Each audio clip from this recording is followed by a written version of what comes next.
ನಮಸ್ಕಾರ ರೈತ ಬಂಧುಗಳೇ. ಇವತ್ತು ನಾನು ನಮ್ಮ 1 ಎಕರೆ ಅವರೆ ತೋಟದಲ್ಲಿ ನಿಂತಿದ್ದೇವೆ.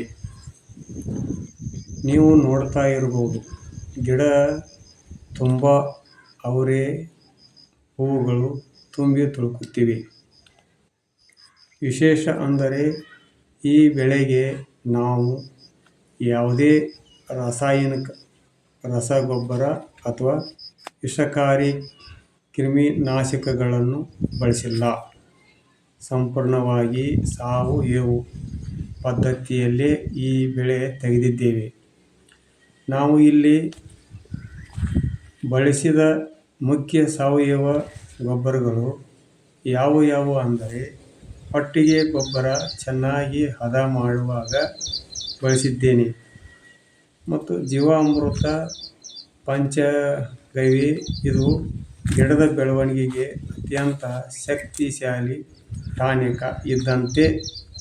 ಇದನ್ನು ವಾರಕ್ಕೆ ಒಮ್ಮೆ ಅಥವಾ 15 ದಿನಕ್ಕೆ ಒಮ್ಮೆ ನೀರಿನ ಜೊತೆ ಹರಿಸಿದ್ದೇವೆ. ನೀವು ಗಮನಿಸಬಹುದು, ಈ ಅವರೆ ಹೂವುಗಳು ಎಷ್ಟು ಚಂದವಾಗಿ ಬಂದಿವೆ. ಸಾವಯವ ಗೊಬ್ಬರ ಬಳಸುವುದರಿಂದ ಗಿಡದ ರೋಗನಿರೋಧಕ ಶಕ್ತಿ ಹೆಚ್ಚಾಗುತ್ತದೆ. ಕೀಟಬಾಧೆ ಕೂಡ ತುಂಬ ಕಡಿಮೆ ಇದೆ. ಒಂದು ವೇಳೆ ಸಣ್ಣ ಪುಟ್ಟ ಕೀಟಗಳು ಬಂದರೆ ನಾವು ಬೇವಿನ ಕಷಾಯ ಸಿಂಪಡಣೆ ಮಾಡಿದ್ದೇವೆ. ರಾಸಾಯನಿಕ ಗೊಬ್ಬರಕ್ಕೆ ಸಾವಿರಾರು ರೂಪಾಯಿಗಳು ಖರ್ಚು ಮಾಡುವ ಬದಲು ಮನೆಯಲ್ಲೇ ಲಭ್ಯ ಇರತಕ್ಕಂಥ ವಸ್ತುಗಳಿಂದ ಸಾವಯವ ಗೊಬ್ಬರ ತಯಾರು ಮಾಡಿಕೊಂಡಿದ್ದೇವೆ.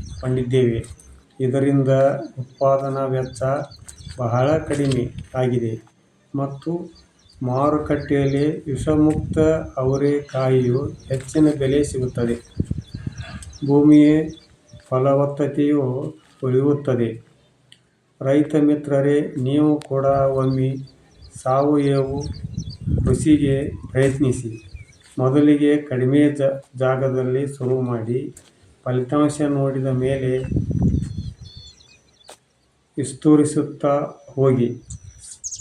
ಸಾವಯವ ಕೃಷಿಗೆ ಮುಂದಿನ ದಾರಿ ಹೇಳುತ್ತೇವೆ. ನಮಸ್ಕಾರಗಳು.